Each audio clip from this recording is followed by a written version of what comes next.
Hello and welcome to the final round of the OBS Super Cup, and we have got a treat for you today. We are at the historic Spa-Francorchamps circuit, one of the greatest racetracks in all of the world and the absolute fittingest way to be able to close down the season. Located in Stavelot, Belgium, this 4.352-mile circuit in 20 corners is sure to test drivers and teams alike as they try to navigate their way around the Belgian countryside. It is fast, it is flowing, it is also slow and technical at points, so a good setup and a good knowledge of just how this track will play itself out is going to be absolutely crucial here today. From the run up through Eau Rouge and over Radillon, back down the hill, through La Source, and all the way back around, this is a track that is beloved by racing fans and by drivers alike. There is no place, quite simply put, like Spa-Francorchamps. There we look down at the back straightaway there, going into the bus stop chicane, a potential overtaking opportunity if you are able to go close. But let's take a closer look here at the track with our track guide.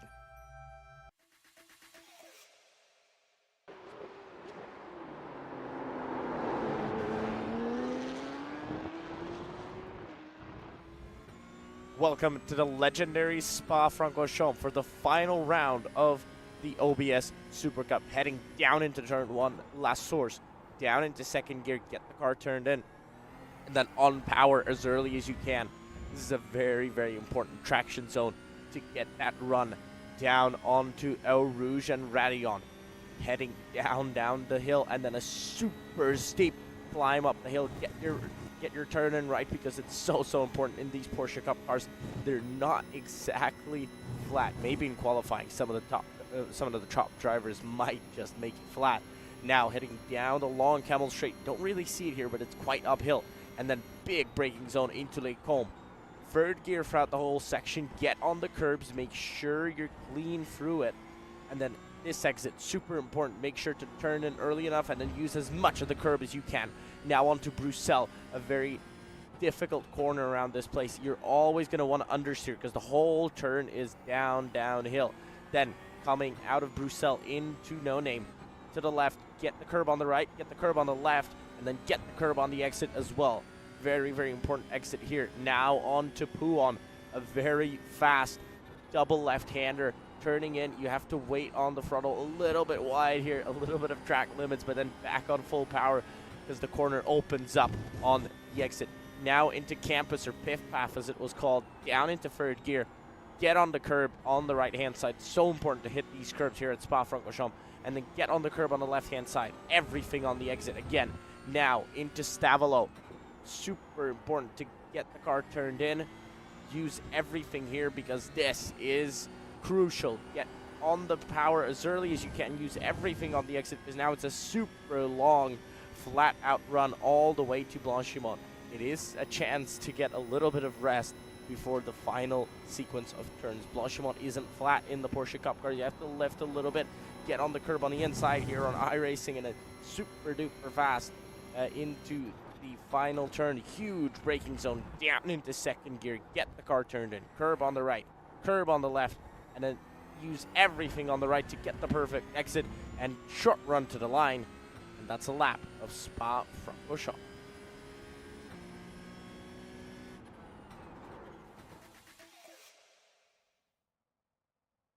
And that was a look around this historic circuit. Let's take a look at the championship standings going into this round, as it was a little bit of a surprise last time out. Kagan Spark able to take that victory ahead of the dominant performance of Alexander Walton. Walton, of course, making that mistake going down into turn one. He is going to be eager to not make any of those mistakes here today and hopefully be able to clinch the championship over Harold Jatautis and Philip Hammer. Jamantis and Bresky round out your top five as we continue to look down through the order there. Pretty good battle there with Ryonen and Bresky as well. We also have that Pro-Am Championship here as well, and this one, folks, is a lot closer. Nicholas Maynard leading only by 10 points over Klipkas, and then Zelinskis there only about 3 points behind your second-place driver. A little bit of a gap back there to Edgaras Razanowskis in P4, but Corey Lazarus very close behind him.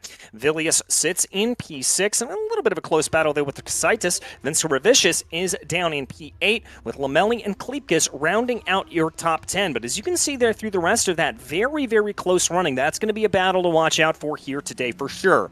We also have the AM standings here, and that is Navickas leading the way by about 30-odd points or so over Sander Vermillion. Sakalauskas is going to be a little bit ways back, and I have some work to do here today in the final round. Thomas Urbonis and Bagnavicius going to round out your top 5. Jazowski holds on to P6, and there you can see down through the rest of the order. And remember the way to categorize these drivers as you are watching it. Your pro drivers will appear as a 2 number, a 1 or 2 number. Your Pro-Am drivers, they will still be in that. As we check out the ads here, massive thank you to OBS World for sponsoring today's race and indeed for this entire season.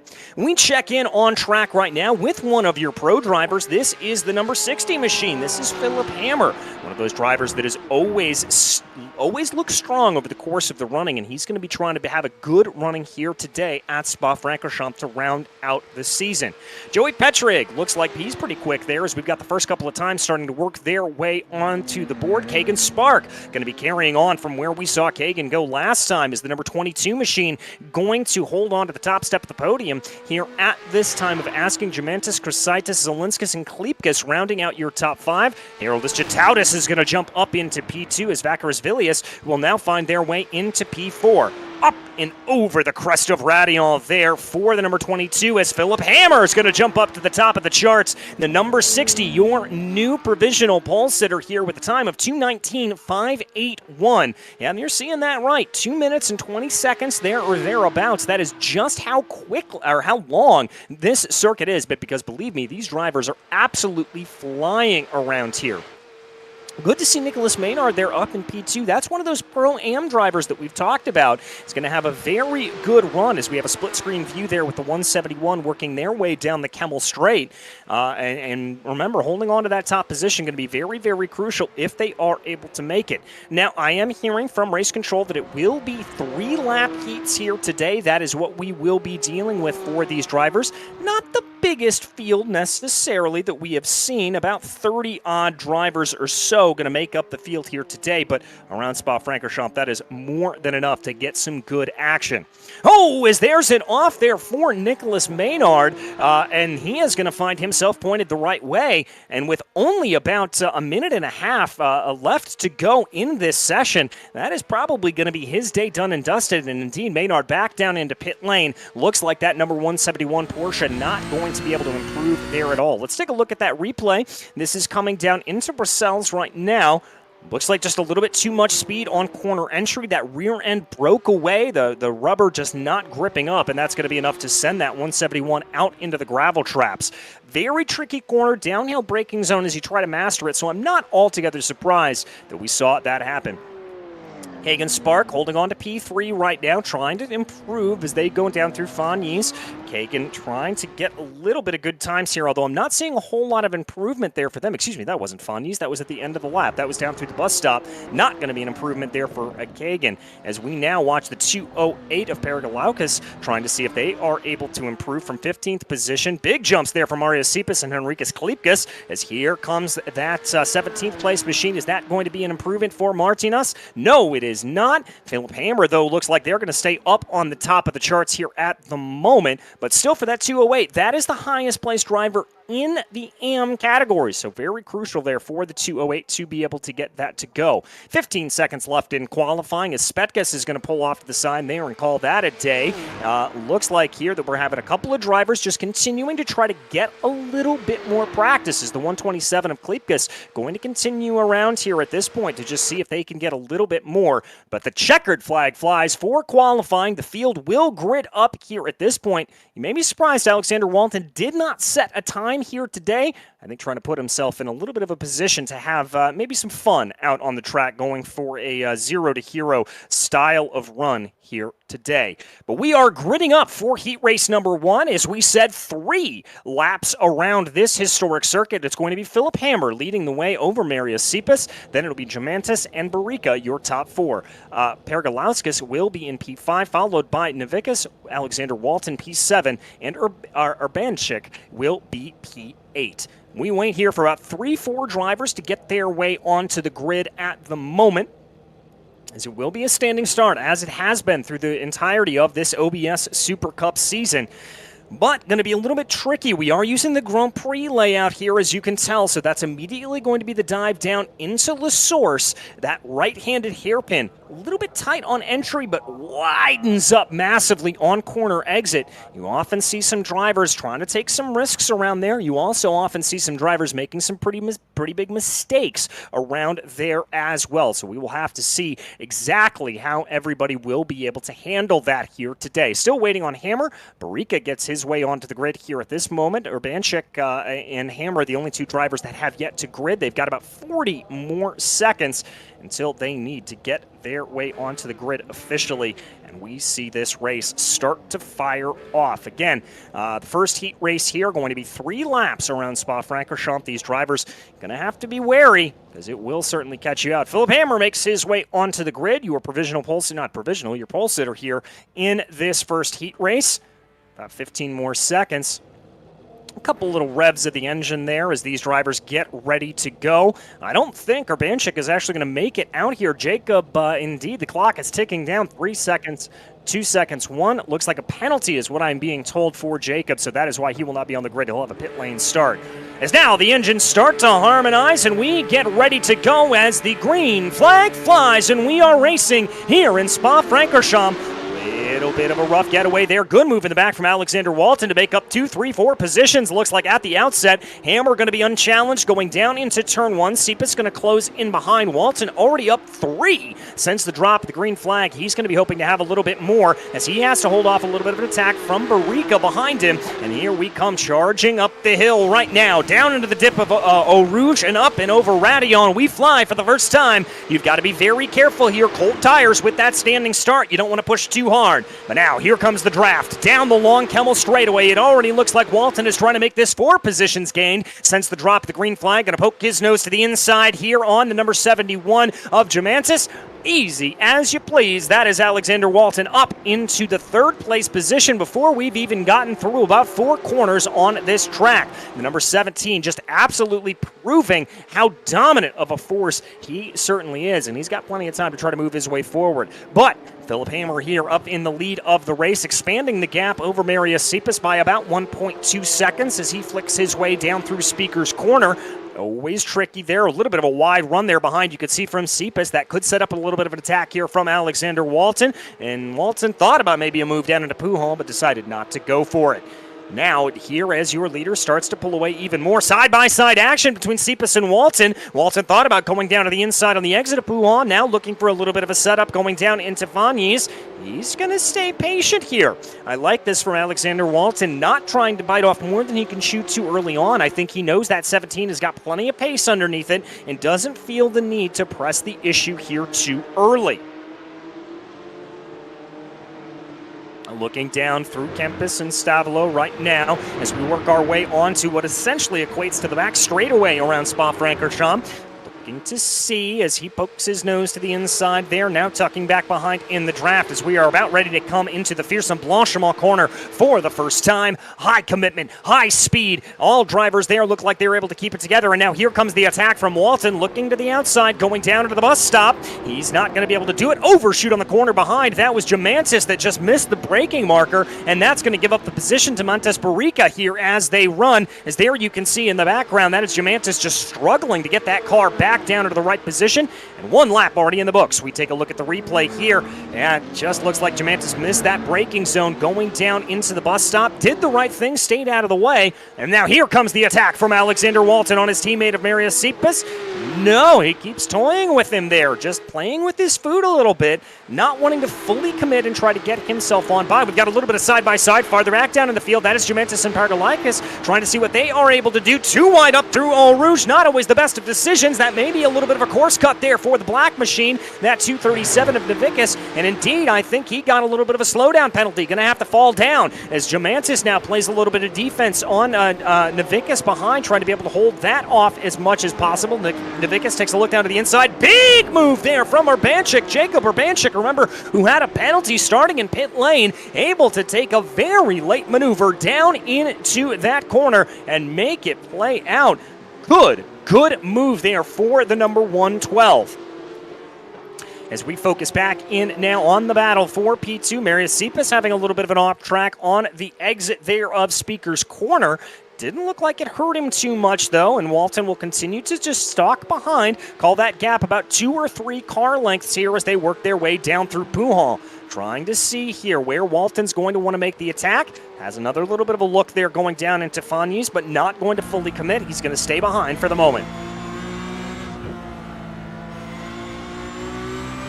Keeping up that pressure to the back of his SimCity Esports teammate. Another look there going into Campus. He is just trying to keep the number 1 on his toes as much as possible.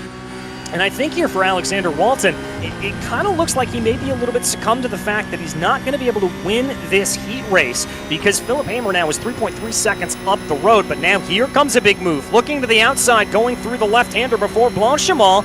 He's just trying to put pressure here to the back of his teammate, not trying to chuck it into the corner, not trying to be too aggressive, but just doing a good job. Farther back down in the field, we've got a little bit of a battle as Jacob Urbanchik's going to run a little bit wide on Mantis Barica, trying to go down through Blanchimont. Now the 112, that teal machine that you see on the right-hand side of your screen, going to be trying to look for a little bit of an opportunity here by the number 71 as Philip Hamer sets the fastest lap of the race, and the white flag flies in the air for your Dayach driver. He is just absolutely commanding up at the front here at this point. There comes the move from Urbanchik down into La Source. Picture perfect there. Going to try to get the power down on corner exit. It looks like Jamantis is going to try to fight back a little bit. Almost contact coming down the straightaway, and they're going to be perfectly parallel, working their way down into Eau Rouge. Who is going to give here at this point? Is it going to be Urbanchik? Urbanchik sweeps around the outside, shades of Alonso and Weber from so many years ago, able to keep that together in a good heads-up move. Now we've got the side-by-side, though, as that looks like it's going to be Alexander Walton down to the inside, going into the corner. Contact there with the 2 teammates, and that sends both of them off into the gravel. That's going to be Alexander Walton spinning into the outside. He's going to fall down through the order. He's already down here at this point. Oh, this is not good at all. Excuse me, that was not Alexander Walton, that was Marius Cepas that actually had the off there. Walton's going to be able to hold on to the position as Cepas falls all the way down through the order here into 8th place. Absolute catastrophe for the SimCity Esports teammates. That is the last thing they wanted to have happen. But we still have another battle on your screen here, as this is Barica and Urbanchik and Jamantis here duking it out here at this point. The 71 of Jamantis trying to close in behind. We take a look at the replay here, and this just looks like a little bit of miscommunication. The number 1 down to the inside there. Oh, a little bit of a pinch. I can't tell if that was too much of a pinch or too much of a wide run through the apex for Marius Cepas. But one way or the other, Cepas certainly catching the wrong end of the stick there. We look up to your leader, though, Philip Hamer in the number 60. Dominant force since the drop of the green flag. Been able to pull out a gap here of 6.2 seconds in only 3 laps around this Spa circuit. As it looks like here, with really only one more sequence of corners to go, this is Philip Hamer's race to lose. He's just got to get the braking zone right here, going down to the bus stop for one last time. Hops over the curb there through the first part. Nice and clean line through the second, and he'll bring that number 60 out and around. We check back behind as well, as that is going to be Hamer taking victory and contact there behind. Urbanchik hard into the outside barriers. My goodness, Jamantis just misjudging the braking zone, and a hefty impact there for the number 112, who was making such good progress on the day. Oh my goodness. Your final finishing order here, from the looks of it, it's going to be Hamer, Walton, Barica, Jamantis, Navickas, Pergalauskas, Cepas, and Urbanchik. Your 8 finishing drivers here. Has to be said, a little bit scruffy. We're going to take a look here at the run again. Jamantis just did not anticipate that checkup, I think, in front there from that number 112 machine, and that sent Urbanchik spiraling out into the outside barriers, and not the way he wanted to end that Heat A exchange. But that's going to move us right on into Heat B here at this point. Nicholas Maynard, the American, going to lead the way in the number 171 machine as they are already gridded up here at this point. Lights are on, lights go off, and we are racing again here in Spa. Tim Bresky having a pit lane start here. Corey Lazarus in the 185. That black machine going to try to pull in, but here comes the 92 of Arturas Kundelis. Big contact going down into the first corner. That's Razika, Salkalauskas, and Petrovicius all getting involved in it. My goodness, that's going to separate out the field here at this point. Let's take a look at the replay as you look there behind. I just caught the contact out of the corner of my eye. It looks like the 97 there of Joey Petrig just trying to move drivers left across the track, and that made contact with the other drivers, and that was going to be enough to really cause an absolute calamity going down into that first corner. But that's going to be of no concern here to Nicholas Maynard up at the front of the field. He's going to be able to pull away a little bit of a gap here, but it's got to be said, Corey Lazarus stalking behind. At least he was, as Lazarus misses the braking zone there. Let's take a look here on board. Joey Petrig, yeah, you can see just a little bit of fade there across the left, and that was enough to cause that big, big domino effect, and everybody absolutely coming together. Slow run here for Corey Lazarus in the 185. No doubt he picked up a slowdown penalty from that run coming up at the end of the Kemmel Straight, and that is going to be him trying to serve that penalty here at this point, but that is going to allow for Sakalaukas and Petrovicius to close in behind. Side by side here a little farther up in the field, that is going to be Sakalaukas and Petrovicius trying to duke it out here at this point. Looks like Linus is going to have the line here as they run for the moment. Tries to be able to send off and be able to hold that defense as they go down into Pujol. So despite that big coming together, we still have some pretty fascinating racing here at this point. I thought the battles would have absolutely fizzled here at this point with just as much contact as we saw, but it clearly doesn't look that way, and we still have a couple of good close contests here around. Nicholas Maynard able to avoid that calamity at the front, leads by 4.5 seconds here at the first time of asking, as now Corey Lazarus tries to build up a little bit of a gap here over Tim Bresky, the 185 black machine being chased down by the orange, number 13. The gap about 0.6 of a second as they work their way through the left-hander leading into Blanchimont right now. Let's see if we see any mistakes here. We didn't see any mistakes in Blanchimont in that first race, which was a little bit surprising. That's normally an area where you tend to see a little bit of coming together, a little bit of miscommunication every now and again. There is your leader, Nicholas Maynard, up at the front of the field. 4.5 seconds still here. The gap as he'll cross over to finish the first lap with a time of 2:24.051. Your quickest time here, as you can imagine. Maynard piloting down through La Source here at the moment. Going to keep everything nice and even as he drives his way now up the hill here through the famous Eau Rouge and Radillon complex. Coming up and over, you've got to be careful there when you come onto that left-hand kink at the top of Radillon. We've talked about it before. Oh, this looks like a little bit of a slow running here for Sakalauskas, as I'm not entirely sure what happened to him there at the moment, but it looks like he is certainly falling back down through the order. I wonder if that was a cut course penalty going down through the bus stop, potentially, that could have made that number 242 fall back down and have a little bit of an issue there. It does look like here he's going to be able to get his way back up to full speed, so good running there for him. He'll feel pretty pleased about that as he goes. As here we watch a little bit of close contest, potentially. This is exactly what happened to the 242. Yeah, not entirely sure there what that was for him, but we will have to kind of wait and find out as exactly what happened to him.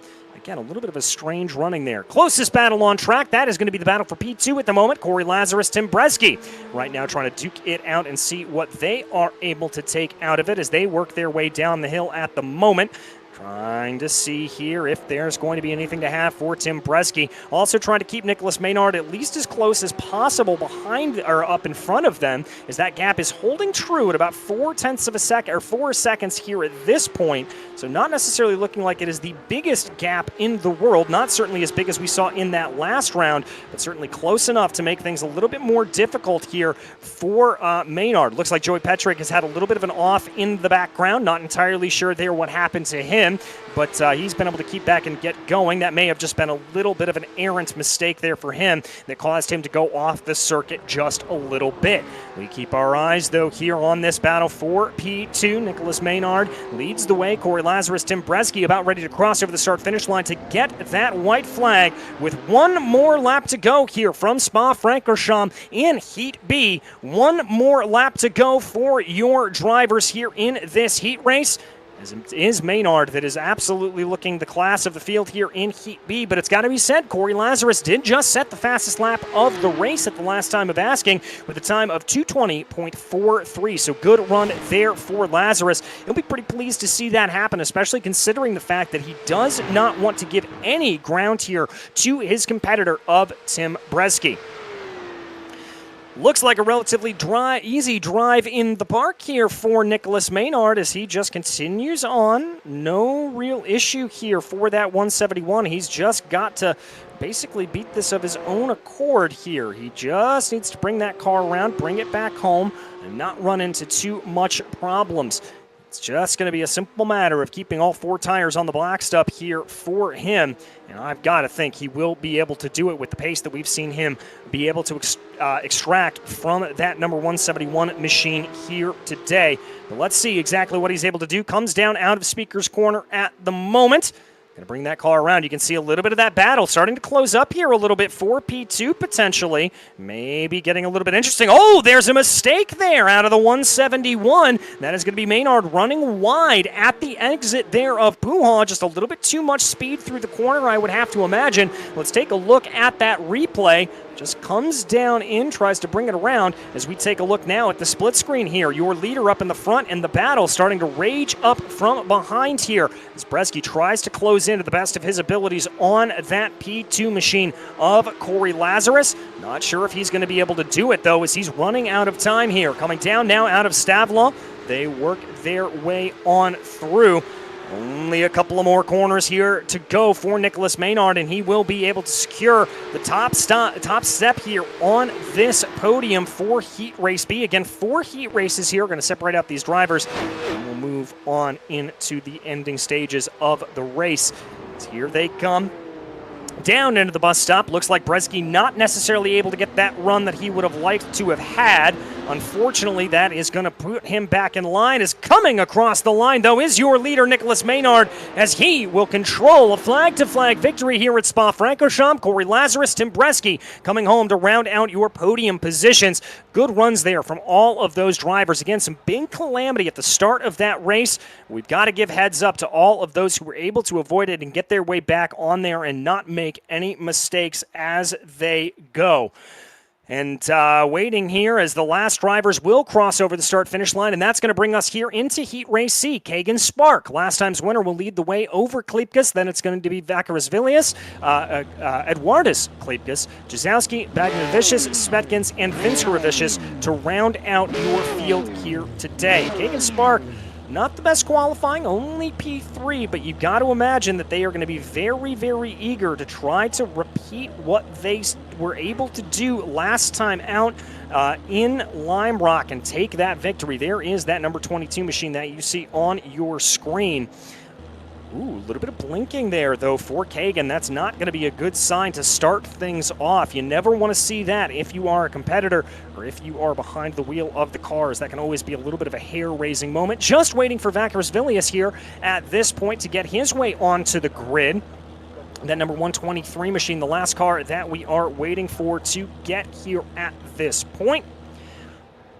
Does look like they've got about a minute left to grid up. Remember, it does take about 2 minutes. They're going to be a pit lane start there for them, so that means the lights are out, and the lights go out, and we are ready to go racing. Decent start there for Kagan Spark as they start to pull away. Oh, almost a little bit of contact there behind between Eduardus Klipkas and Jazowski as they try to force their way down into the corner.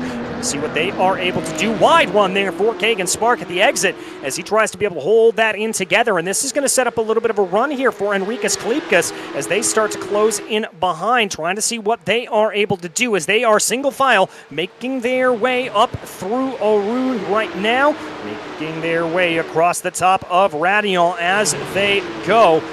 Let's see who is going to have anything here, as it looks like Enrikas Klipkas not going to be close enough behind to necessarily get the run that he would have liked to. Not a whole lot of movement there behind as well. Kagan Spark going to be able to hold on to the lead and ahead of the two Klipkases, Enrikas and Eduardus respectively, as they work their way up and around here as they go.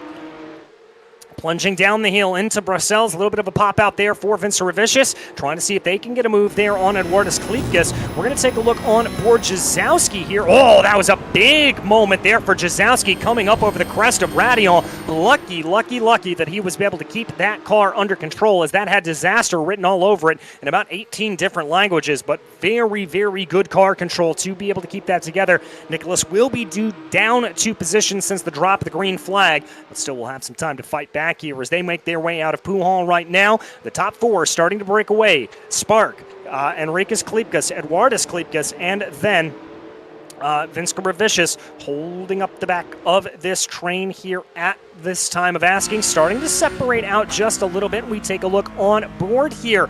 The number 150 machine, trying to see if there's going to be a little bit of a line to be run, trying to see if there's going to be a little bit of an opportunity to be had.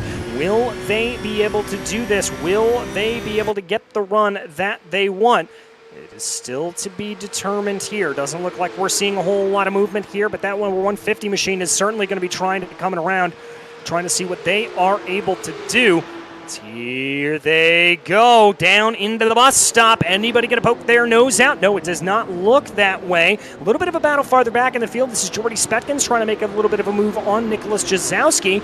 Not going to see anything happen there for them. Going to look one way, looking to look the other. Oh, contact there coming out of the bus stop. And that's going to be a little bit of a how you doing there for Jordy Spetkins to be able to get on by. A very, very close run there for him. And he's lucky that that wasn't a bigger issue, as that could have ended absolutely disastrously there for both drivers. As now we focus back in on the battle for the lead, as Klipkas trying to close in a little bit more on your leader of Kagan Spark.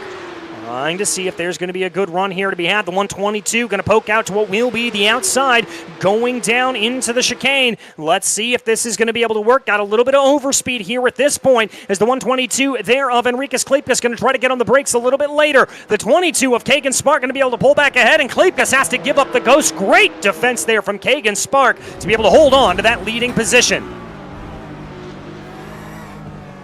We take a look back, the replay there on board Jordy Spetkins. It looked like Jordy was just going for the over-under there coming out of the corner, and I just don't think there was enough space to really make that play, as he had to back off the line there a little bit and keep things together. But Enrikas Klipkas continuing to just stalk behind Kagan Spark here, as we're about halfway done here in Heat C. Going to look a little farther back down in the field here, though. This is Andreas Bagnovicius being chased down by Vakaris Vilius in that yellow and black and white machine. Oh, car off in the background. I think that was Jordy Spetkins getting the braking zone wrong, going down into Puhal, and indeed he's going to find himself pointed the wrong way around. Speaking of late braking, that's a big move there from the number 123 of Vilius, and that's not going to work out for the driver, as that yellow machine goes way off into the outside, and they're going to lose a lot of position. We focus back in on the battle for the lead here at this point. Kagan Spark holding on to about a 0.5 of a second, call it 0.4 of a second advantage over Enrikas Klipkas here as they run. Eduardus Klipkas stalking behind as well. I've got to think here, if you are Eduardus, you're going to be hoping for a little bit of a battle to fire off among these two in front of you, as that'll allow you to close in a little bit more and get that gap all the closer here as they close on in.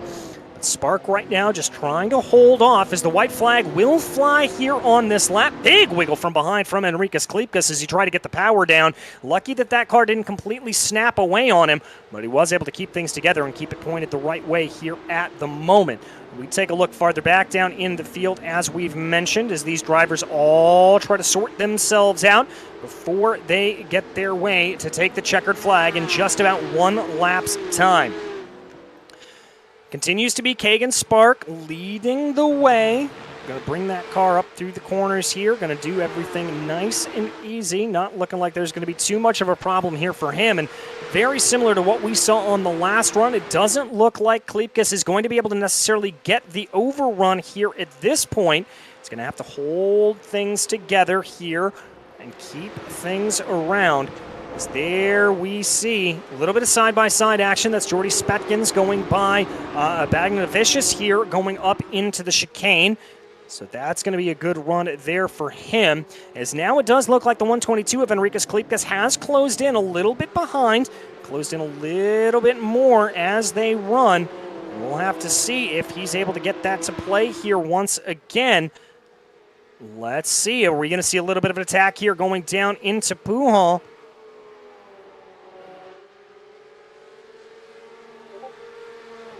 And here they go right now, coming down out of Puhal. Going to bring his way on through. These top four look like they're relatively enmeshed here in position.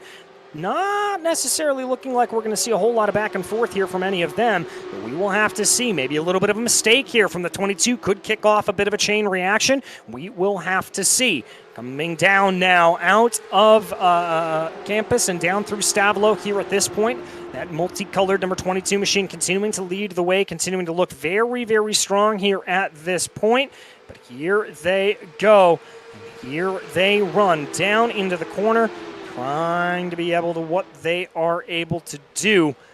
Oh, looks like it's a good run there for all of our top four. Maybe a little bit of a wide run there in the back, but I think Kagan Spark has got this in the bag if he wants it. 2 more corners to go for Kagan. Going to bring that car out of the bus stop here at this point, get onto the loud pedal, and that number 22 Porsche will scream across the line and take victory over Enrikas Klipkas and Eduardus Klipkas, and Kagan Spark setting the fastest lap of the race as they run. So very, very good running there for all of them. Jordy Spetkins able to actually move up 1 position there into P6 since the drop of the green flag. But there they go, and there you see that order. As we get everything racked up, stacked up, ready to go here for the final heat race of the day. Jatautis going to be leading the way, followed by Tadas Krasaitis. Then it will be Zelinskis, Rakazaukis, Vermilion, Jazilevicius, Lamelli, and Tomas Urbonis to round out your 8-car grid here in Heat Race D.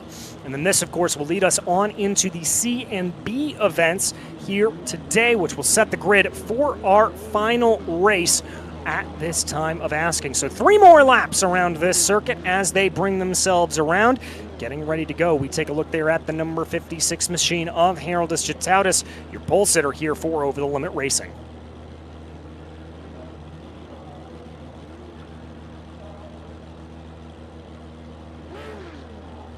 Town is going to be hoping to get a good getaway here. We did see that calamity in the second heat race going down into La Source.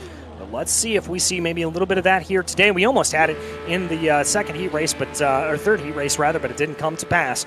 2 lights on as we wait for them all to flick on over, as there goes the green, and we are racing one more time here in the heat races from Spa.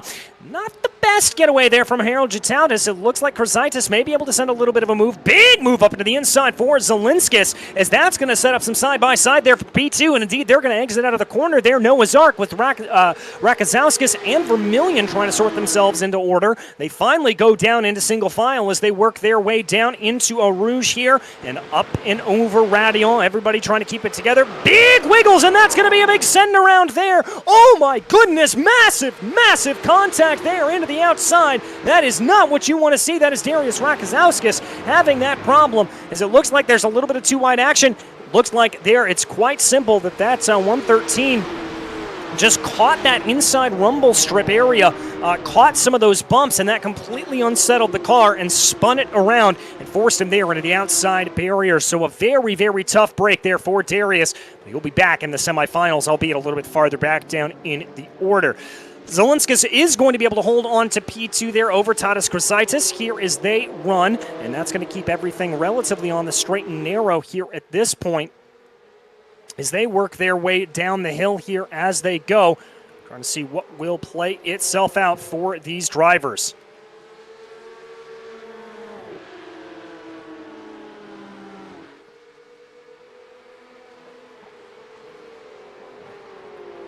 As here they come, working their way down through once again. It looks like Jataudis is going to be able to hold on to the lead here at the moment. There are your provisional standings based off of what we can see here. It will be Alexander Walton leading the way still by about 55 points over Philip Hamer. That win clearly coming back to play for him there and clearly coming back to help him, as now it will be trying to work their way up through the order. We take a look back to the 172 here. This is Justin Lamelli trying to work his way through the order, trying to see if there's anything to be had there for him as he continues to try to fight, continues to try to work his way up and see what he can do.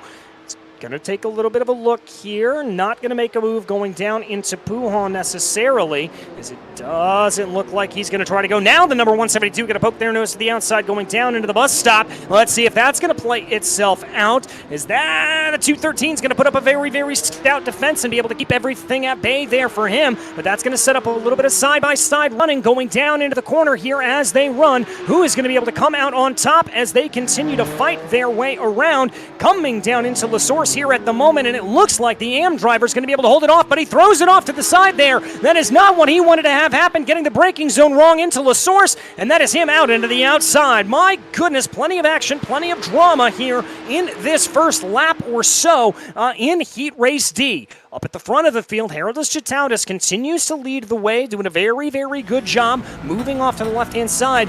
There, as we see the 213, what exactly happened? That wasn't a misjudge of the braking zone. I think that was just a little bit too much speed being brought down into the corner and maybe affecting there a little bit of a run onto the side as they go. And they're going to try to get their way back forward. But Jataudis continues to be the way to lead here at this point as they run. He is going to be up in the front of the field and doing a fantastic job of just holding things together. Only about a lap and a half to go here at this point as they run. There we look behind Krasaitis trying to hold off an attack here from the 169. Excuse me, that's Zelinskis trying to hold off an attack here from Krasaitis as they run down through Pujon at the moment and try to see what they can do.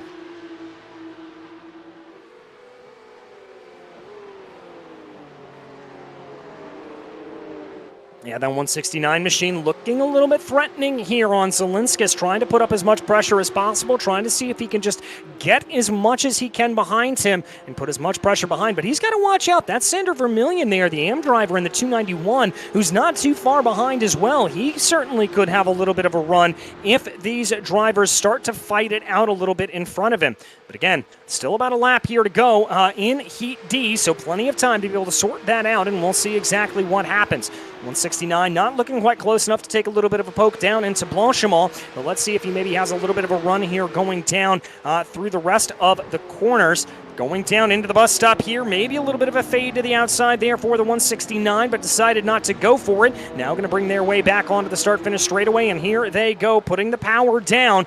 This could be the run that we've been waiting for here from Krasaitis. White flag in the air. He knows his chances are limited. He knows he's got to get a good run here if he can. We take a look here at the provisional standings, by the way, for Pro-Am, as it looks very, very close there between Kleepless and Nicholas Maynard. So remember there, that's going to be a little bit close running. They're going to have to keep that together, and that's going to be very, very crucial once we get into the C and B main, those semifinals. But here comes the run from Krasaitis, looking down to what will be the outside, going down into the corner. Going to be side by side here as they work their way on through. Are we going to see a little bit of anything? Almost a little bit of door rubbing. It's going to be the 169 ahead, but that's going to be the 181 with the advantage here. Krasaitis holds it out, but that is going to be the 169 able to hold the line a little bit better. They're still going to be side by side coming down through the corners, and now it's still a drag race here going into Brussels. Who is going to be able to claim this out? Who is going to be able to get bragging rights? The 181 there of Zelinskis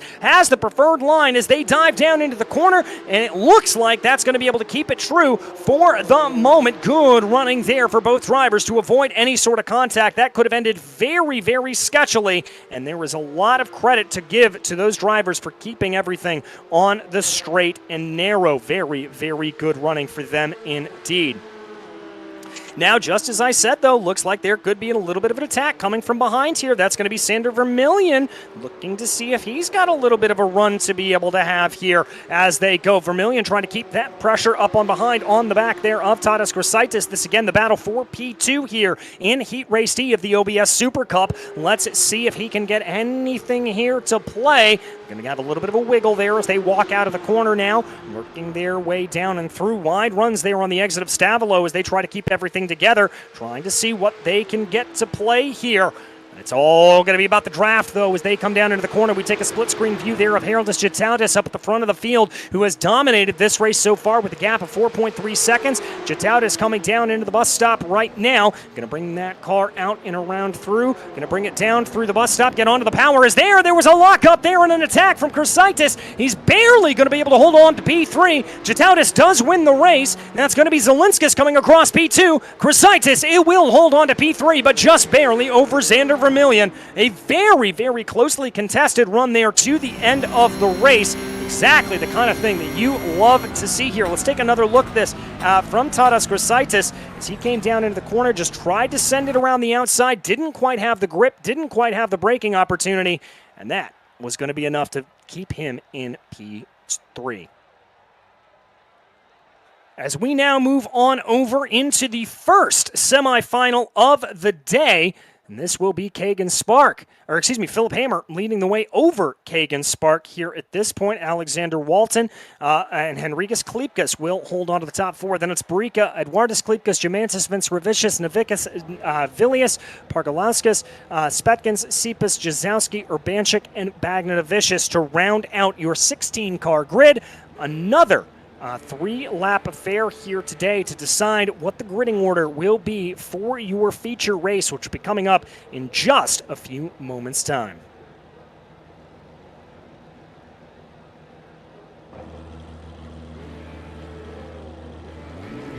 Lights go on here at Spa-Francorchamps. Engines harmonize, and there goes the green as we get racing once again.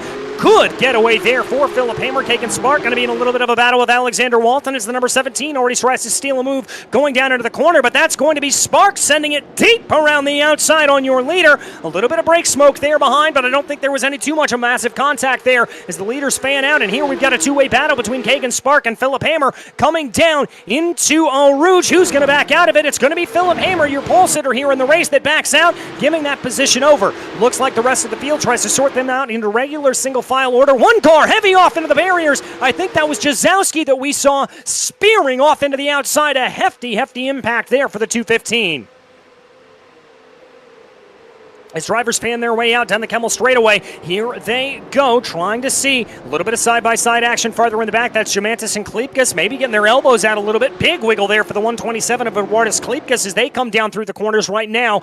Big hits there as they all try to go, and still not completely sorted, as that's the 111 machine there. Oh, that's going to be a big contact. I think that was Vilius and Jordy Spetkins getting into the side of one another, as it looked like there that was Vakaris Vilius, I believe, that may have gotten that yellow machine out into the outside grass, and that was just enough to be able to send him around. Let's take a look here back at this start. Again, a big brain move there. Oh, that was contact with Alexander Walton.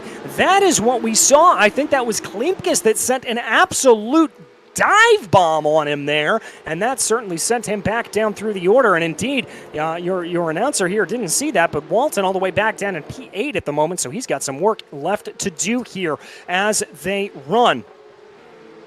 The number 60 continuing to stalk behind Kagan Spark here up at the front of the field. Maybe a little bit of a wide run for both of them. Now, this was the issue that we saw going down into Brussels, is it just looked like contact after contact after contact. That was Sipis involved in it, as well as we said Vilius and Barica getting caught up in it as well. So plenty of drivers finding their way around here at this point, and not having the best running, but maybe here comes a little bit of a move. That's the 208, trying to see what they can make on the 112 of Urbanchik. Urbanchik running a little bit defensive there, it has to be said, trying to keep that out to the outside and keep everything together if they can. Let's see what he decides to do here, though, as they come down into the braking zone for the bus stop here. Not going to be able to get that car to go, but that's going to be a little bit of an out-braking moment there as the 208 trying to go around the long way. Not sure what happened there with the 237 of Navikas, as that's the 208 down into pit lane. Very, very startling there. Not sure what would have caused him to come down into the pits, but he is down into the pits nonetheless.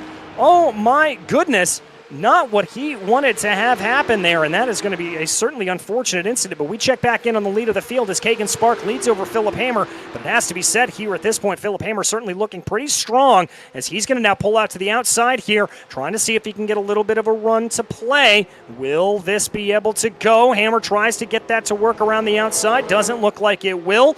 And he's going to have to stay in line here as they work their way and down through the corners. Just trying to see what, if anything, can happen here for Philip Hammer. It's proved a little bit difficult to overtake here today, particularly at the front of the field. We haven't seen that many big moves coming from drivers, as I think they all try to keep things together. Looks like we've had a problem there in the back. That's the 112 machine. Ooh, that was a big clobber into the outside wall. That's Jacob Urbanchik. And Urbanchik getting it all wrong, barely avoiding a couple of cars and taking a tow back down into pit lane. Looks like here at this point that we're going to focus back in on Keegan Spark up at the front of the field, holding off Philip Hammer and holding off Enriquez Kleepkes as they run down through Fagnes right now, trying to see what they are able to get to play. Keegan just going to be holding on, running a good line here. Again, your winner from last time out at Lime Rock. He is going to want to be able to see what they are able to do. Trying to see here at this point if he's able to pull away here a little bit. Trying to see if he's able to get anything to go and anything to play. As Hammer would love to be able to gain a position or two here, I would have to imagine, would love to try to get his way up forward and maybe gain a couple of positions here, gain a couple of points on Alexander Walton. Walton, by the way, has moved his way up into 5th place at the last time of asking. Oh, big lockup coming down to the inside there for the 122 of Kleepkes. It's still going to get him in front there for the moment of Hammer as they try to keep things together. Is Hammer going to be able to hold that out? Yes, he is. And so that is going to be a mistake there that puts him farther back down through the order. We've got another driver down into pit lane. That's Marius Cepas there in the number 1 machine. Again, not entirely sure what's happening to some of these drivers to come down into the pits. We don't expect anything. We're going to take a look back at the replay here of what happened in that battle for P2. Again, that 112 just giving a little bit of a love tap there to Philip Hammer, getting the braking zone wrong and really slowing the two of them down as they came through the bus stop. And that's certainly allowing here at this point for that number 22 of Keegan Spark to pull away. So we're going to focus back in on that battle for P2 at the moment, as it continues to be relatively close. Kleepkes trying to see if he can get a little bit of a move here on Philip Hammer. Hammer not to be dissuaded, going to keep his nose clean and green here as they go, trying to see what he is able to get to play, trying to see if he is able to get anything to move here. But Hammer, a very stout defender. We know just how good that car can be, and so he's going to try to hold on here as much as possible and keep everything on the straight and narrow if he can. Let's see here, though, at this point, what he is able to do, what he is able to get to play. Gonna try to see here. We focus back on the 17 machine. That's Alexander Walton, slowly, patiently stalking behind these drivers, trying to see if he is going to be able to get anything here. He'd love to be able to get that position over the number 71 of Jamantis if he can. Not sure if he's going to be able to necessarily get that to play or not. We'll keep our eyes open and just try to see what happens here. Keegan Spark continuing to try to close in or lead away up at the front of the field. And look at that. Walton already able to close into the back here of Jamantis. That's going to be very good running for him. He's going to continue to try to hold in behind, see what he's able to do. Maybe be able to take 4th place away here from Jamantis before everything is said and done. If he's able to do that, he'll be a happy boy indeed, rest assured. As they come down now through the left-hander before Blanchimont, trying to keep everything together, trying to see if they can send a little bit of a move here, maybe going down into the bus stop. This has been one of the preferred overtaking opportunities of the day. We go split screen here, though, because Keegan Spark up at the front of the field is going to bring his way out right now, and he will cross over the line to take victory here in semifinal number 1. Hammer comes home P2, then it's Kleepkes, Jamantis, and Walton. Down 2 positions since the drop of the green flag, but he is going to be in very good running there for him. So happy days to see that all play out, and that will bring us along as they go. The rest of the field filtering across the line here at this point. just slowly but surely coming across here as they go. We'll have to see what the rest of them are able to do, as this will line us up for semifinal number 2. Nicholas Maynard going to be the one leading off in pole position. Then it will be Haroldus Gitautas, followed by Corey Lazarus. Then it looks like, as we continue to look down through the order here, it will be Zielinskis, Bresky, Krasaitis, Ruzicka, Vermillion, Joey Petrig, Justin Lamelli, Linus Petkavicius, Urbonis, Kundalis, Jazlavicius, Sakalauskas, and Rakazauskas, rounding out your 16-car grid as they go. So here we are lining up on the grid itself, getting everybody ready to play here and waiting for those lights to come on, just waiting for a few more drivers to make their way onto the grid. And it looks like here at this point that they have been able to make their way onto the grid. So the lights come up and engines begin to harmonize here at this point as the lights go out. And here we go for the final race here in the semifinals. Good getaway there from Nicholas Maynard. Moving off to the inside on a very defensive line. There is going to be Haroldus Gitautas trying to hold things off and behind as we look farther down through the order. Looks like everybody's been able to get through relatively cleanly here at the moment, so no real concerns here of contact as everyone gets down here ready to go through La Source and ready to get themselves around. Here they go. Little bit of side-by-side action coming up through all rouge right now. They're going to sort themselves out a little bit better, keep everything in line as they go. And here we go down that long back straightaway on the Kemmel Straight. Everybody trying to take the draft off of the driver in front of them as much as possible to see if they are able to get anything to play. Breaking down into turn 1, into the chicane there at the exit. Looks like we're not seeing a whole lot of passing, but I can tell you that there is a little bit of pressure being applied here to the back of Nicholas Maynard, as that is going to be Gitautas in particular that's going to be trying to be able to get his way on by and see if there's anything to do here at this point. Doesn't look like it at the moment, and he's going to start to pull away just a little bit more, but a wide run there on the exit of Speaker's Corner could present a little bit of an opportunity for Haroldus Gitautas, but he's also got to be looking behind him here at this point. He can't keep everything on the way ahead. Here he goes, and we've got a car off there. I think that was maybe Corey Lazarus having a little bit of a problem, but one driver going a little bit wide there through Puhan. That'll scupper off a little bit of time there.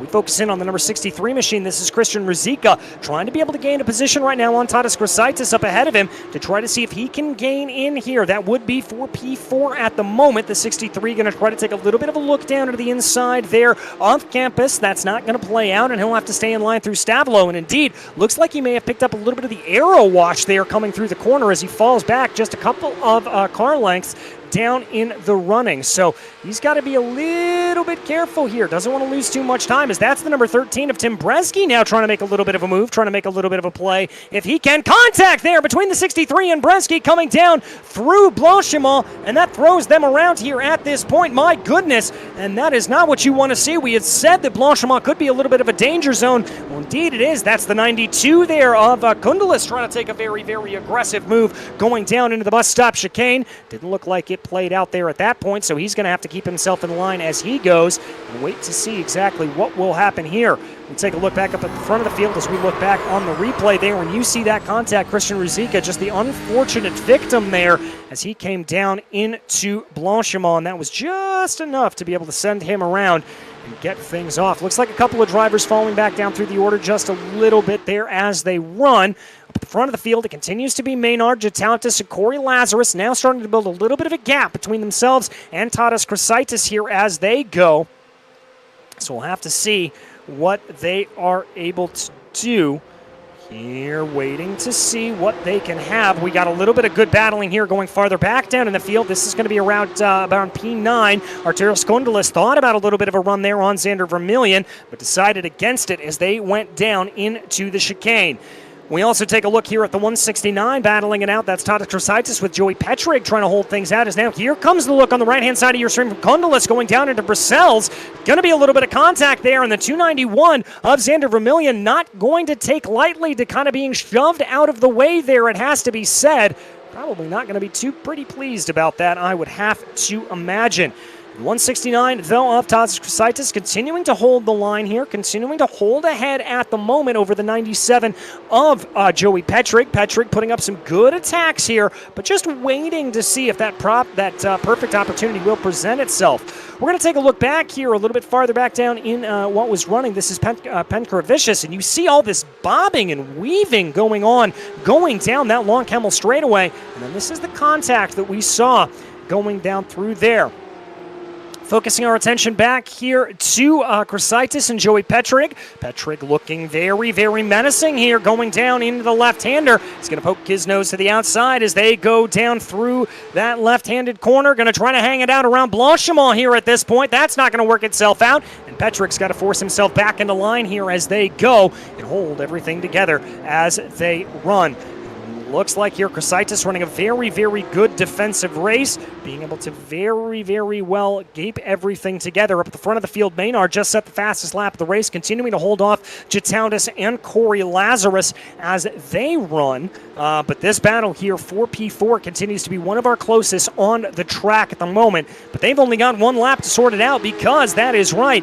It is a white flag lap here, white flag lap for the final semifinal for the OBS Super Cup. Petrig looks like he's got one heck of a run here coming up the hill at the moment, trying to see if he's going to be able to get anything to play here. He may have timed this just right coming up and over La Source. Let's see if he's able to get this right indeed, as here he goes. Going to poke his nose to the outside. There's the 169, goes defensive, coming down into the corner. The 97 going to try to sweep around the outside, and that's exactly what he's going to be able to do. Brilliant move there from Joey Petrig. That was a move that was multiple laps in the making. As now we focus back in on the front of the field here as they go. The 171 of Nicholas Maynard holding off Haroldus Jatautis as they run down the hill for the final time.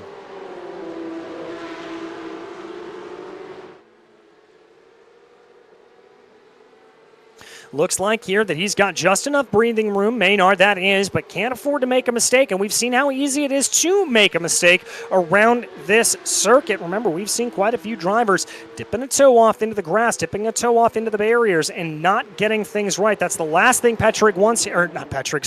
Maynard wants here at this point. He certainly wants to try to keep everything together if he can and not make any sort of silly error that will force him farther back down in the field. We take a look there at the provisional standings as they run. Kleepkes will lead the way still in that category, but Maynard not too far behind him. That, of course, for the Pro-Am Championship. So they are going to be very, very close indeed. And we'll have to keep an eye on exactly how that will shake itself out as things continue to go along here today. One more race to complete here, and that's going to be our 5-lap feature event. As it looks like here that Maynard going to be able to hold on to this lead coming down through the bus stop for the final time. And it looks like there that Jatautis and Lazarus not going to have an answer there for that number 171. The Pro-Am driver crosses over the line, and he will take victory here today.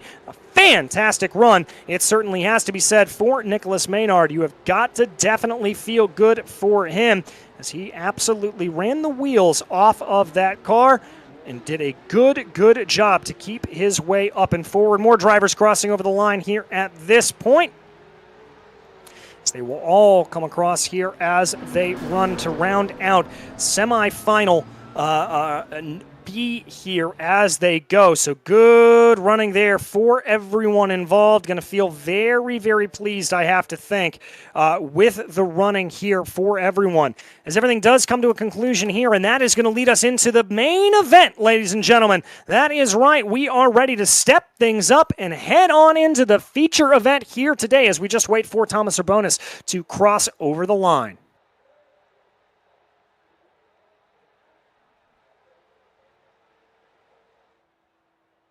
Bonus here, by the way, coming down through the last couple of corners here, down through the bus stop at the moment. There we see him coming across. Thomas just having a little bit of a rough run out there today, suffering some damage across the board, it looked like, and so he is going to have to come back, and he will be far down in the order, unfortunately, once we get into this feature event here, which is now coming up, I am pleased to say, and it's going to be Kagan Spark leading the way over Nicholas Maynard, then Philip Hammer, Haroldus Jatautis, Enrikas Klipkas, Corey Lazarus, Jamantis, Patrick Klipkas, Chrysitis, your top 10. There is your pole sitter. There he is up on the top of the field here at this point, and going to be hoping Kagan Spark is to continue on some of that glory that we saw last time out when we were at Lime Rock Park. We know just how strong he can be. We know just how good he can be. Can Kagan carry on some of that magic, carry on some of that winning ways here as we wait for the rest of the field to form themselves up here? Again, a 5-lap affair is what we are in store for here today. 5 laps for this final event as we get ready to close down our OBS Super Cup season as the lights are out, and here we go. The lights come on. We are about ready to go racing here for the final event as the lights go out, and there we are away for one last time as it didn't look like the best getaway there for Kagan Spark. Indeed, he's going to be swamped a little bit by Maynard and by Philip Hammer trying to go around the outside here. That's going to be contact, though, between Hammer and Maynard, and that is going to allow for Haroldus Jatautis to sweep on up into the inside. We've got 2 cars making contact down into the inside. They're going to be down into the inside concrete as everything stretches itself out here and works their way up the hill into Arouge and Radion. Already some calamity here as they run. Let's take a look again at that start. Again, 3 wide, coming down into the first corner, and it looked like Philip Hammer there. I'm not sure if there was contact from behind or if he just misjudged that braking zone. And there we see that's the 71. That is Jamantis there that ran into a little bit of trouble and found himself to the inside. So tough running there today for Haroldus Jamantis, one of the drivers that we did kind of have circled here as a potential giant killer in today's proceedings. Right now, we take a look up at the front of the field as it continues to be Kagan Spark trying to build a little bit of a gap over the rest of the field here. Jatautis trying to close on in and see if he can put a little bit of a problem to the driver up in the lead right now as they all bring their way down through the hill for the first time, trying to see what they are able to get and trying to see what is able to be played here for these drivers. That is a live look there at your heat winner there, Philip Hammer, who finds himself down in 4th position after that contact early on. So things could be a lot worse for the number 60, but he's still going to have some work here to do if he wants to try to work his way back up through the order. So it's not going to be the easiest running here for Philip, unfortunately. He's going to have to keep things together there. Oh, as we take a look at a car who had a little bit of an off. Oh, that was a big coming together. That's the 240 machine, I believe, that had that off track there coming up and through the corner. So that is not going to be good there for them.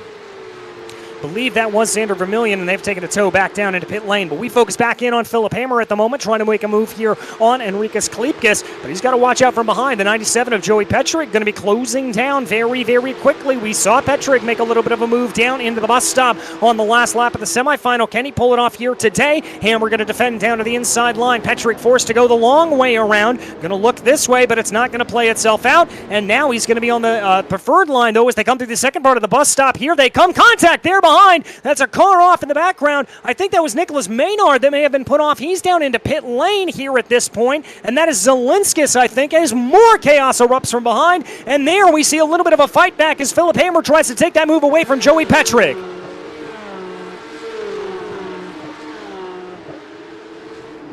Hammer indeed able to get that move. This is the 169 machine. I think this is where we saw some of the contact coming down in. The 69 loses it of their own accord. That was the 181 of Zelinskis that was gathered up as a result of that, frankly, through no fault of his own. I thought there may have been a little bit of argy-bargy, but there certainly was not.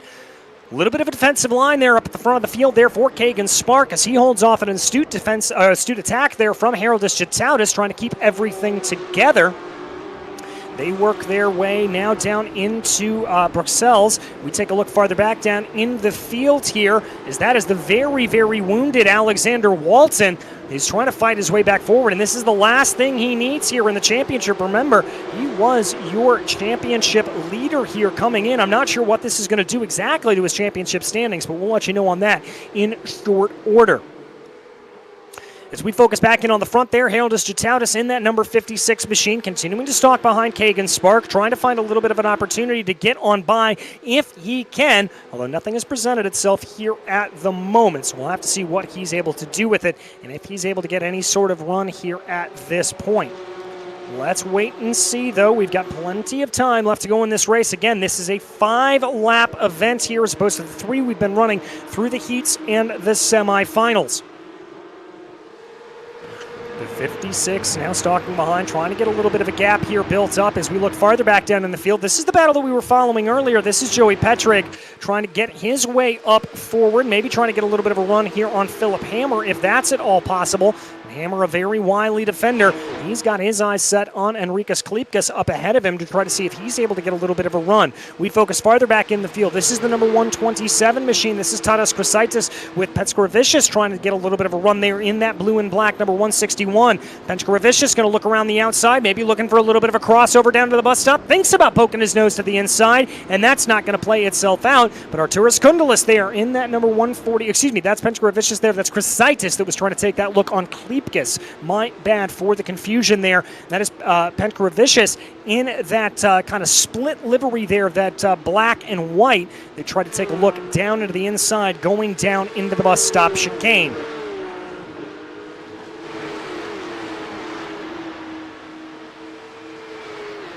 Field separating themselves out quite nicely here. Good run for the number 169 of Krasaitis. He's already going to be all over the back there of Klipkas as they make the run up the hill here at this point. And we take a look back up at the front of the field as, again, taking a defensive line down into the corner. One's Kagan Spark holding that together. There we've got that side-by-side between Krasaitis and Klipkas as the 169 is going to have a preferred line going around the outside. Going to hold onto that inside line. Good move there by Tadas Krasaitis to be able to hold onto that corner here as they run.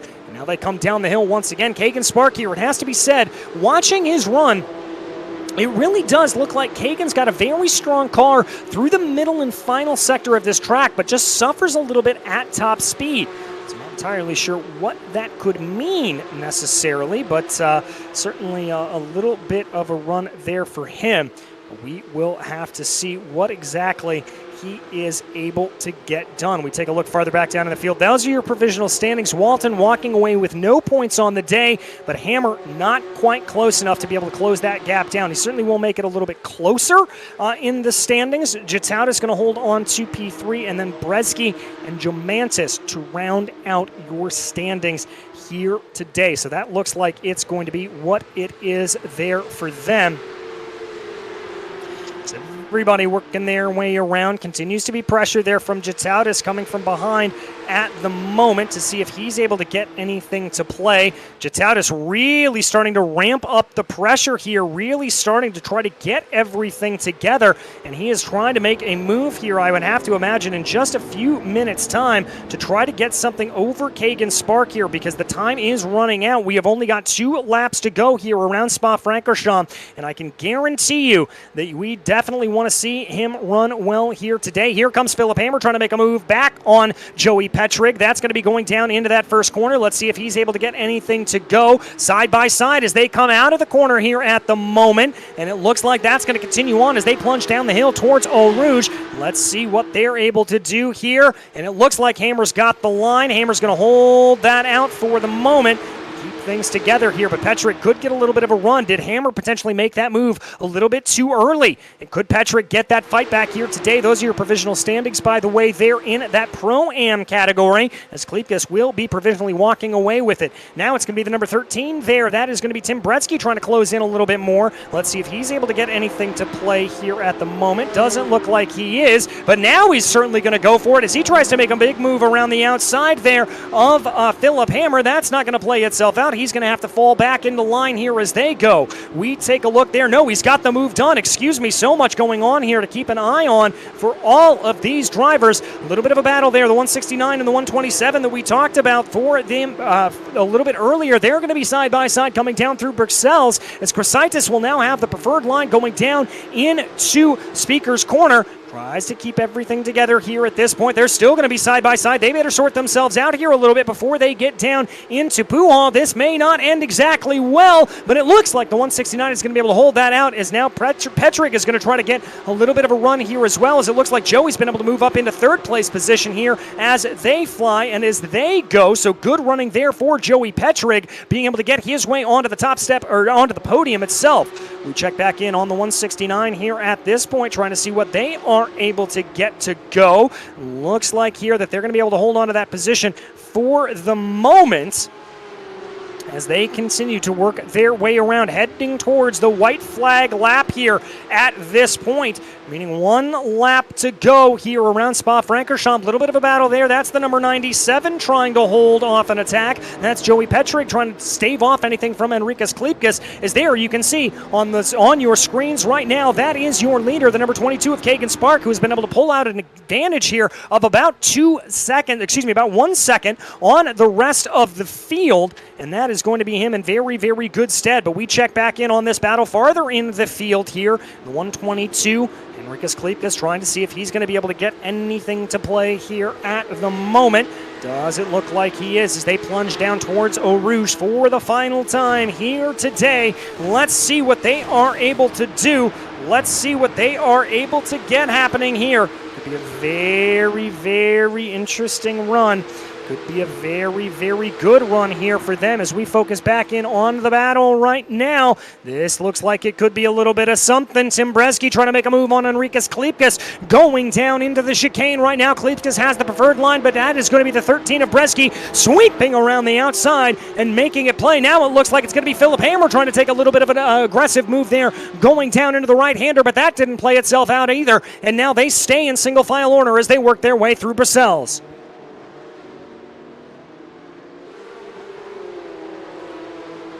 Here they go, snaking their way down through No Name at the moment. Good run there through the line for Philip Hammer, as the 122 of Enrikas Klipkas tries to just be able to hold him off. Hammer thinks about a move going down into Puhal, but that's not going to play itself out. He's going to keep his way around. That's going to be a little bit of a defensive line there from Klipkas. He knows he's going to be under attack here from the number 60.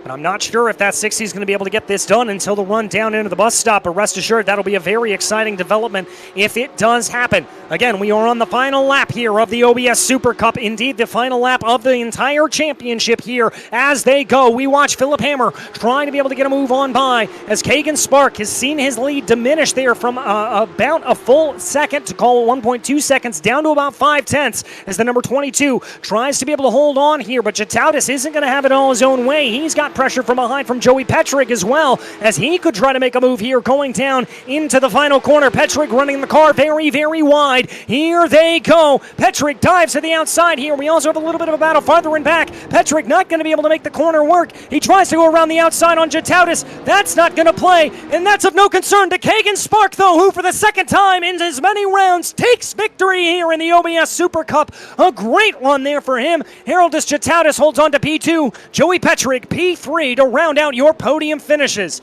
Tim Bresky was able to hold on to P4 with Philip Hammer on an inspired recovery drive back through the field into P5. Then your Pro-Am winner on the day was Enrikas Klipkas. As we look down through the order, Marius Cepas was P6, Tadas Krasaitis, Eduardus Klipkas P9, and Petrovicius rounds out your top 10. Looks like your first AM driver on the day, that is going to be Martinas Pergalauskas, who came home in P15 overall. So that is the best running there for him. A very, very rough day for that man, though. The number 17 involved in an early lap incident, Alexander Walton, as he came back and had to fight through that field. But that's going to be of no major concern to him. Why is that, folks? Because that is your champion. That is right, officially in the pro category. We can declare that number 17 of Alexander Walton is your champion in the OBS Super Cup. So an absolutely fantastic run there for him over the course of this entire season. Really was the dominant force out there today. As we take a look at the victory lap here being put down by the number 22 machine. Again, that is your victor here today. The number 22 of Kagan Spark, once again taking victory just as they did in Lime Rock last time out. But Kagan didn't have to resort, unfortunately, to what we saw as a little bit of tough luck by Alexander Walton. Was able to take this one a little bit more on pure pace, as it were. So very, very good running there for Alexander, or for Kagan rather. And I think they're going to be very, very happy to walk away with this victory on the day. It does look like here at this point that we do indeed may be able to talk to our winner of the championship here at this point, Alexander Walton, ready to join us here in the booth. And we're going to bring him on up. Alexander, it looked like a little bit of a tough run there for you in that final race. Obviously some contact bringing you around, but I've got to say the championship here, that has got to be the real crowning jewel.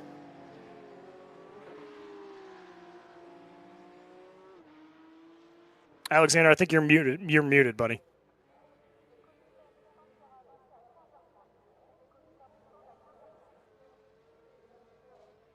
Hello, you can. Oh, there I got you. There he is. Yes, Can you hear me now? Yeah, I'm glad in the end it was enough for the championship. I had a strong start the first races, but lately didn't go quite well.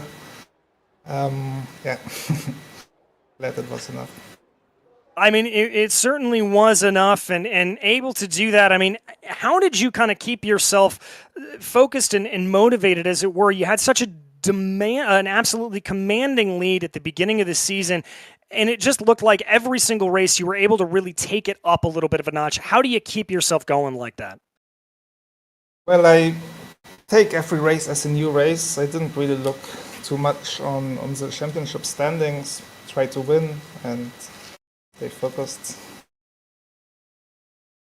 Well, stay focused indeed. And you going to do anything to celebrate this one? A very, very well-earned championship. I will get a Weizen beer. Yeah. I think that sounds just about perfect. Alexander Walton, your champion here for the OBS Super Cup. Congratulations once again. Thank you. All right, that was Alexander. As we take a look there at those feature results, as we said, a very, very good run for Kagan Spark, being able to take those that drive all the way up to the front of the field, and again, commanding a very, very good run here today. So massive congratulations to Kagan, as well as our other winners, Enrikas Klipkas in the Pro-Am category, and Navikas, in the Am category. Very, very good running there for them. As they've got to feel particularly pleased about that. All of our drivers absolutely putting on a show here. It's been an absolute pleasure to be able to be a part of this series. As we look down through the order there, as we said, some bad luck befalling a few of the drivers out there. Kundalis in particular, Rakazauskas, Vermillion, Spetkins having a very, very rough final race, but surely won't deter them from coming back here. And folks, we want to take this time to thank all of you for joining us here as a part of OBS Motorsport for the OBS Super Cup. Massive, massive thank you as well to OBS World and all of our sponsors who come on board here. This would not be possible without any of you. And I personally want to give a massive, massive thank you to Gustas and the rest of the team behind the scenes here who put on these incredible broadcasts. As there we take a look there at those provisional standings. Working down through the order. Klipkas there, your unofficial victor there in the in the pro category. Walton able to take that victory there by about 30 or so points. Jatautis, Bresky, and Jamantis rounding out your top 5 there for them. So very, very good running for them, as it does look like here at this point we do have our AM victor here today, ready to join us, driver of the number 237, able to take Pro-Am victory out there. How was it out there today? Yes, hello guys. It was quite difficult race today because Vermeulen was going maybe really very good 2 heats, and just on finals I saw I can took a chance and to win this race. But it was quite difficult today to manage the pace. Yeah, it certainly was, and it really looked like that there was maybe a little bit of contact that happened a lot in the field. Was that a concern for you coming into that feature race, that you were maybe going to get yourself caught out in something? Uh, Today I was trying just to survive and to drive a little bit more careful in first laps, especially because the tires are cold, you know. So after the few laps on final stage, I found a little bit my pace, and you could see I could finish in quite a good position. So Indeed, you could. yeah, Go on. yeah, just some guy should be really careful, as it was one race in semifinals. It was really crazy, but I think spectators like it to see this, so it was interesting. It certainly makes it interesting for us. And of course, with this victory, it cements your position up at the top of the championship. You're able to walk away with the AM championship. How have you been able to string everything together there? It's got to be feeling pretty good to be able to walk away with that AM championship. Yeah, normally before going to this OBS Cup, I even was not thinking about championship, but the strategy was a little bit to drive more carefully, because you see the tracks, almost all the tracks we have in very, how to say, hot conditions. So you have to manage tire temperature and to be careful in first corners especially. Because a lot of guys just spawn out in first, second, and first lap maybe. So my strategy was to go a little bit more safer, and after this I saw that I can manage first position. So it also was a little bit of luck, I think. So really nice season, and thanks for organizers for this opportunity. Well, thank you so much, and we'll see you on down the road. Thank you again, and congratulations on a win and a championship. Okay, thank you guys. Have a luck. Goodbye. All right, that was Remigijus Navikas, the winner of your AM championship here today. And there are the final results for your Pro-Am championship. Enrikas Klipkas able to hold on by about 20 points over Nicholas Maynard. So very, very good running there for them. Corey Lazarus, Arimas Zelenskis, and Tadas Krasaitis rounding out your top 5. Well, folks, that is unfortunately going to be about the end here. Not only of, oh, no, it's not. Excuse me. I keep trying to wrap it up, and then we keep having more folks ready to jump in here. Oh, no, he disappeared. I thought we were going to have Enrikas Klipkas ready to jump in and talk to us, but it looked like he disappeared on us. But there he is. All right, we're going to bring him on in right now. Enrikas, victory here today in the Pro-Am category. That cements your position at the top of the field as the victor of the Pro-Am championship. This has got to feel pretty good.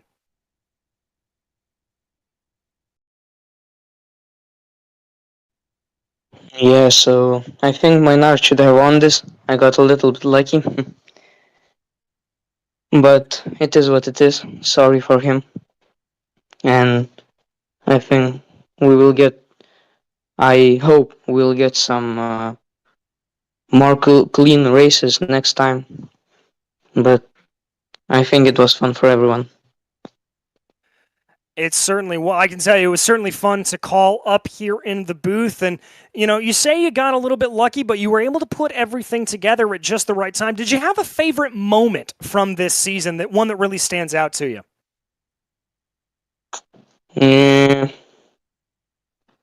I don't think so. I mean, I liked everything because it was my first normal race on sim racing, so it was fun. Well, your first normal race in sim racing, I got to tell you, you've got a lot more talent than I do, my friend. Absolutely mega drive here today. And I guess we will see you on down the road, and congratulations yet again. Yeah, thank you. Bye. All right, that was your Pro-Am victor here today and Pro-Am champion, Enrikas Klipkas. Massive, massive congratulations there to him, and indeed to all of our champions here today. Wonderful to see all of them out on the track, and again, want to send my absolute thank you to the entire team behind the scenes at OBS World and everybody here who makes this possible. It has been an absolute pleasure to be able to bring you the racing action here for the OBS Super Cup, and on behalf of the whole production team, my name is DJ Clark. And until we see you on the track, thanks for watching.